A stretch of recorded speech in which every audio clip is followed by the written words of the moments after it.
There are two kinds of realists, those who manipulate facts and those who create them. The West requires nothing so much as men able to create their own reality. Henry Kissinger, 1963. Henry Kissinger was born on May 27, 1923, in Bavaria, Germany, to a Jewish German family. When he was 9 years old, Adolf Hitler was elected as Chancellor of Germany. He and his family faced anti-Semitic attacks and discrimination, Henry recalling being beat up and harassed by Hitler Youth. In 1938, his family fled Germany to avoid further Nazi prosecution. After fleeing to America, a young Henry went through schooling and eventually was drafted into the military in 1943. He participated in the liberation of the Hanover-Alhem concentration camp, tracked down Gestapo members, and purged Nazis of municipal posts. For his effectiveness and bravery, he was awarded a Bronze Star. After the end of the war, Henry continued his education at Harvard University, eventually becoming a professor there. However, he wasn't satisfied with his position in academia. He wanted more. So he became foreign policy advisor to the Republican presidential campaigns of Nelson Rockefeller and supported his candidacy in 1960, 1964, and 1968. When, in 1968, Rockefeller lost the Republican nomination to Richard Nixon, Henry was devastated. "I'll never serve in the government again," he cried. But he quickly got over this melodrama in favor of continuing to climb the governmental ladder. He wanted to have a greater influence on U.S. foreign policy, and Nixon's 1968 presidential campaign presented the perfect opportunity. Here, Kissinger would commit his first of many crimes. Henry's rise to power was marred with secrecy and corruption, which would set the stage for his tenure. Funny enough, despite both being members of the Republican Party, Kissinger did not like Nixon at all. He claimed that he had hated Nixon for years. He said, "Richard Nixon is the most dangerous of all the men running to have as president." When Nixon won the Republican nomination, Kissinger wept. "Now the Republican Party is a disaster," he said. "That man Nixon is not fit to be president." So how did Kissinger go from slandering Nixon in 1968 to working in his administration in 1969? Let's just say that he knew how to pivot. He reached out to one of Nixon's top foreign policy contacts, Richard Allen, to say that he would soon be traveling to Paris to assess the status of talks between Washington and Hanoi and would be available to advise the campaign on the matter. While in Paris, Henry cultivated contacts on then-President Lyndon B. Johnson's negotiating team. The Vietnam War was in full swing in 1968 and was a hot-button topic during the presidential election. Insider information regarding the proceedings could make or break a presidential campaign, and Henry Kissinger was more than happy to provide that information, in exchange for a top position in Nixon's government. Henry siphoned information to the Nixon camp through a spy, a former student that he had in the Paris peace talks, who would call him and debrief. Then Kissinger would call Allen from a payphone, sharing his information in German.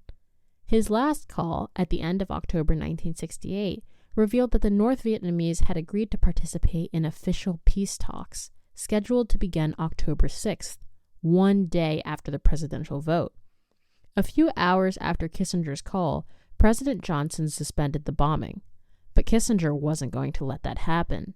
If Johnson had been able to close the deal and establish peace, it would put the Democratic candidate, Hubert Humphrey, in a better position, maybe even pushed him over the edge in the already close presidential race between himself and Nixon. But there would be no peace on Henry Kissinger's watch.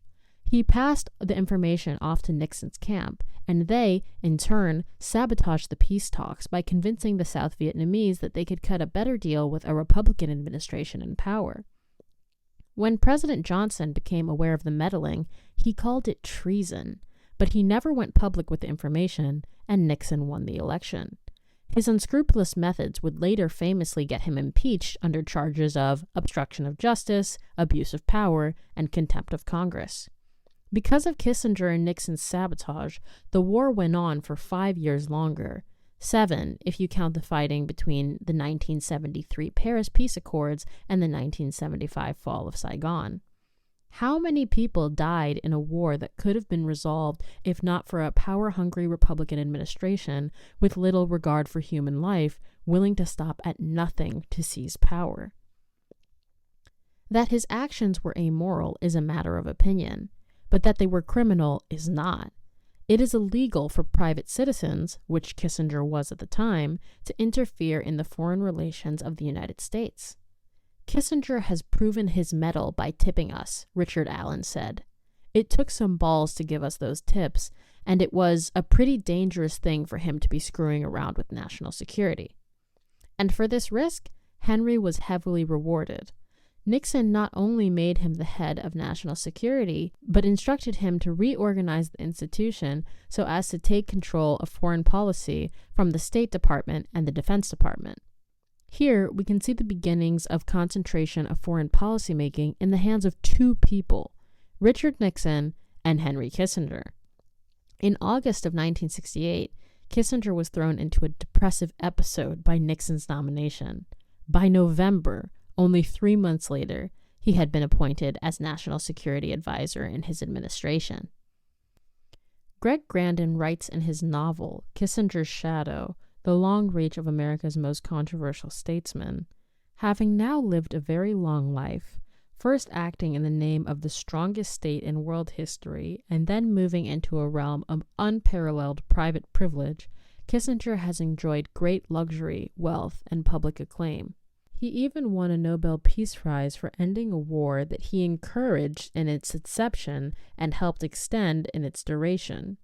That he was able to pull off the original gambit that brought such attainment, that, instead of being banished to Harvard or indicted, he became the most powerful national security advisor in American history, proved the validity of his theories. That with imagination, certain individuals could grasp the inner movement of history and manipulate it to their advantage. From this point forward, every single policy that Henry Kissinger advocated as being good, both materially and morally, for the long-run strategic ends of the United States, also happened to be good for the personal advancement of Henry Kissinger. Kissinger's philosophy was that bargaining power comes from the capacity to hurt, to cause sheer pain and damage. He was undoubtedly a realist, someone who holds a pessimistic view of human nature and a belief that power is needed to impose order on anarchic social relations. Perhaps his turbulent upbringing contributed to his hawkish worldview, though he has denied its influence, stating that the Germany of his youth had a great deal of order and very little justice, and that it wasn't the sort of place likely to inspire devotion to order in the abstract. Yet, Kissinger prized order over justice, an ideal that would rear its ugly head over and over again throughout his career. One glaring example of where Kissinger prioritized an order that he failed to achieve over any metaphysical sense of justice was in the illegal war that he waged on Cambodia. Through a secret operation called Operation Menu, Kissinger dropped bombs which killed more than 200,000 Cambodians and displaced more than 2 million, representing 1/4 of the country's entire population. The justification for this massacre was twofold. Firstly, those pesky peace talks that the Nixinger duo had sabotaged were going to start back up again, and they wanted a show of resolve to force the northern Vietnamese to make concessions.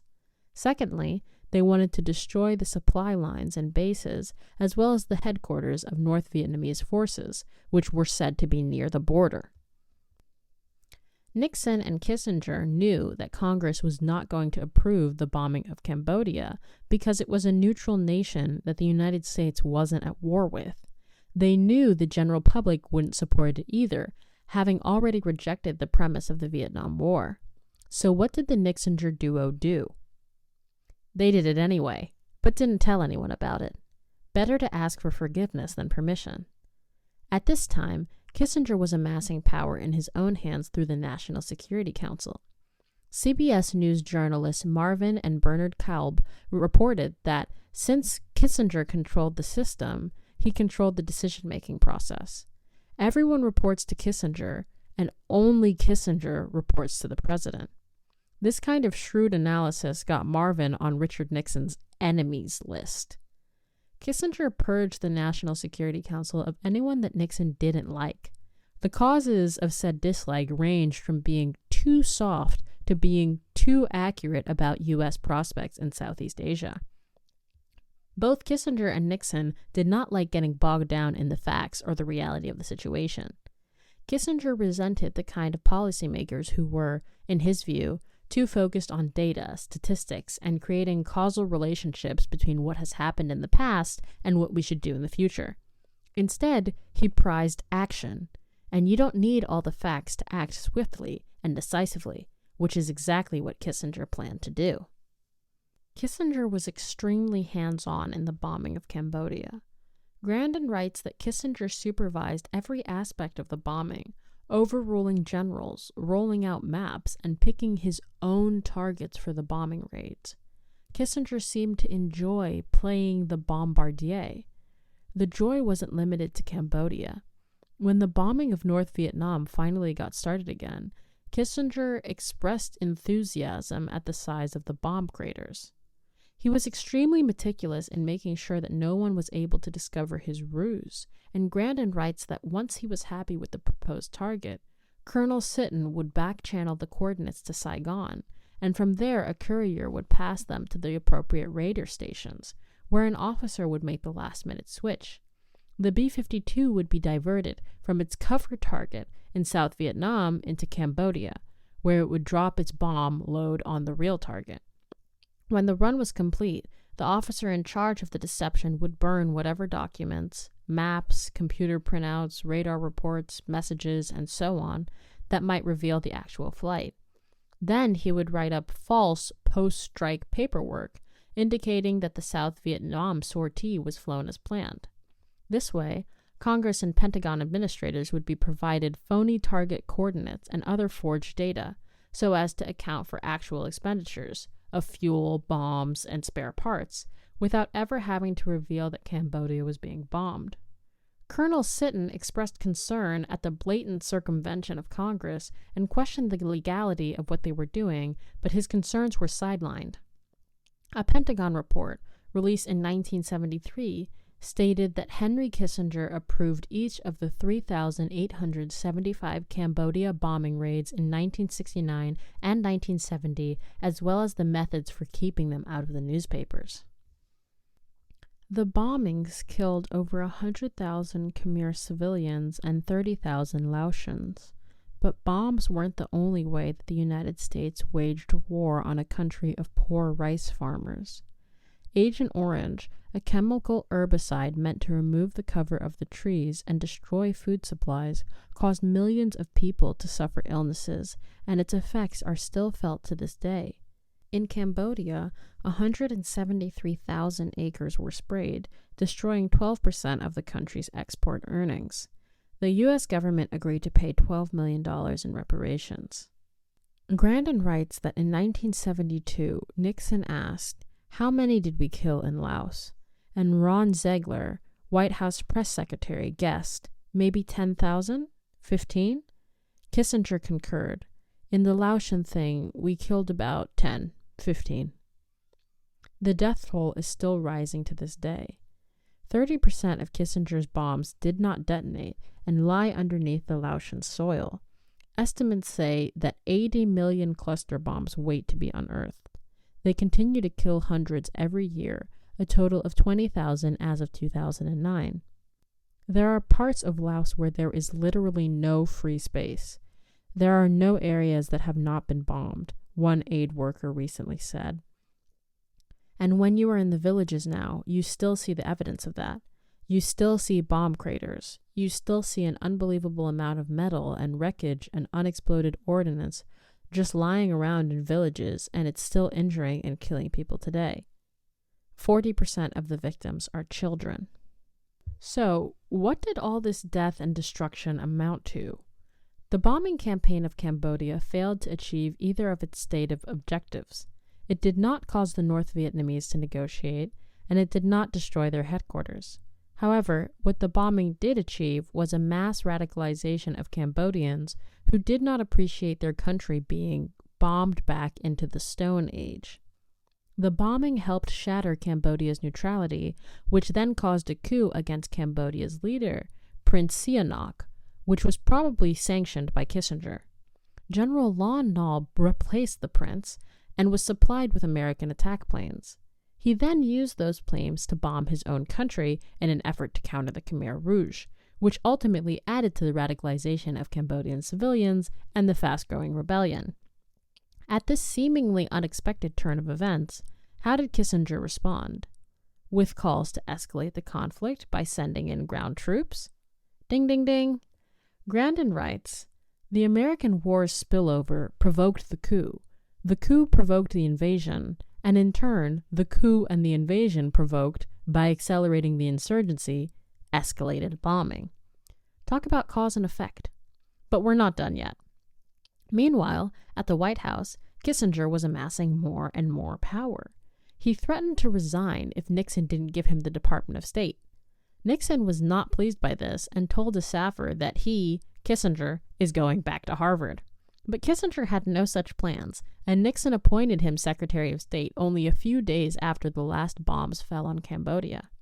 Grandin writes, "The bombing of Cambodia was illegal in its conception, deceitful in its implementation, and genocidal in its effect.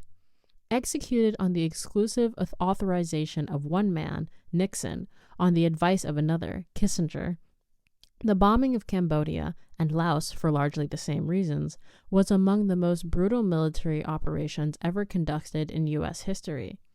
According to one study, the United States dropped 790,000 cluster bombs on those two countries, as well as on Vietnam, releasing just under 1 trillion pieces of shrapnel, either ball bearings or razor-sharp barbed darts. More bombs were dropped separately on Cambodia and Laos than combined on Japan and Germany during World War II. The amount of bombs that hit Laos is even more stunning. U.S. pilots flew, on average, one sortie every 8 minutes and dropped a ton of explosives for each and every Laotian, delivering a total of 2.5 million tons in 600,000 runs, making Laos the most heavily bombed country in history. The stated objectives of the Cambodia bombing campaign and the Vietnam War as a whole don't fully represent the truth behind Kissinger's actions. In reality, both Nixon and Kissinger knew that they weren't making any progress in Southeast Asia. But that wasn't exactly the goal. The goal wasn't completely international, but partially domestic. Nixon didn't want to pull out of Vietnam because it would have hurt his chances in the election. In Kissinger's own words, "I think that it is clear now that we never should have gone in there, and I don't see how any good can come of it. But we can't do what you recommend and just pull out, because the boss's whole constituency would fall apart. Those are his people who support the war effort, the South, the blue-collar Democrats in the North. The Nixon constituency is behind the war effort. If we were to pull out of Vietnam, there would be a disaster politically for us here at home." After the 1971 invasion of Laos, Nixon told Kissinger, "The main thing, Henry, on Laos, I don't care what happens there. It's a win. See?" Kissinger struggled to come to grips with reality, stating that he refused to believe that a little fourth-rate power like North Vietnam does not have a breaking point. Yet, after years of bombing, the United States was forced to accept concessions on the North Vietnamese terms. Even Kissinger recognized this, stating privately, "We bombed them into letting us accept their terms." And yet, Kissinger's impact in Southeast Asia did not stop there. His bombing campaigns had radicalized the countryside and partially led to the rise of the genocidal dictator Pol Pot. Grandin writes, "The Khmer Rouge were born out of the inferno that American policy did much to create. It was the United States that executed the cause, the 4-year air assault, that led to the effect, Pol Pot's genocide. The U.S. bombing of Cambodia was a major cause, among others, of, if not the genocide directly, then the massive growth of the Khmer Rouge movement, which, when in power, conducted the genocide. Here's a former Khmer Rouge cadre describing the effects of the bombing. The ordinary people sometimes literally shit in their pants when the big bombs and shells came. Their minds just froze up and they would wander around mute for 3 or 4 days. Terrified and half crazy, the people were ready to believe what they were told. It was because of their dissatisfaction with the bombing that they kept on cooperating with the Khmer Rouge, joining up with the Khmer Rouge, sending their children to go off with them. Sometimes the bombs fell and hit little children, and their fathers would be all for the Khmer Rouge. By the time that a now unified Vietnam invaded the country in 1979 and overthrew the Khmer Rouge, putting an end to the genocidal madness, as many as 2 million people had been murdered or had died of starvation, exhaustion, and disease. During the quagmire of Vietnam, Kissinger told the Soviet ambassador that Vietnam had become a major domestic problem. He continued, "We cannot permit our domestic structure to be constantly tormented by this country 10,000 miles away." Funny how he felt like the Vietnamese were the tormentors. When Kissinger was told by Nixon's new Secretary of Defense, Elliot Richardson, that more bombing would have little strategic effect, Kissinger said, "That is not the point. It is a psychological reprisal point that we must make." It is difficult to overstate Kissinger's influence on American politics. During his lifetime, he served as both Secretary of State and National Security Advisor simultaneously to 2 American presidents, where he helped dissolve institutional oversight on foreign policy through his secret bombing campaigns on neutral nations. He increased justifications for American militarism and intervention all over the globe with involvement in coups across Latin America, the Middle East, and Africa. He intensified civil wars, supported ruthless military dictatorships, and leveraged the lives of hundreds of thousands of people for personal and political gain. He was the hawk of hawks. Cambodia is only one example out of many of Henry Kissinger's blood-stained foreign policy all across the global south. He implemented more or less the same realpolitik globally, leaving a trail of coups d'etats, failed states, and war crimes.